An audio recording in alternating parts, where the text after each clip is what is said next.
చాలా బాగుంటుంది ఇది. దుంప పేరా? దుంప పేరు నాకు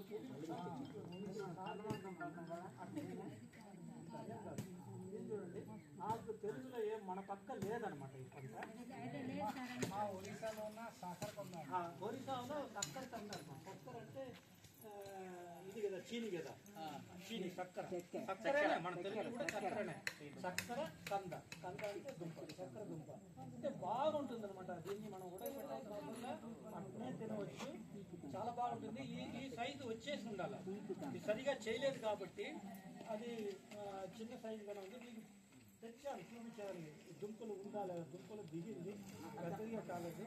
చూద్దాం, ఇప్పుడు 3 నెలలు కాక 4 నెలలు 5 నెలలైనా మనం అట్నే వదిలేస్తాము. వచ్చిన తర్వాత మనం దుంపలు మరుగుతూ ఉంటుంది. ఈ దుంపలు ఎప్పుడు వచ్చిందా లేదా మనం తెలుసుకున్నది ఏమంటే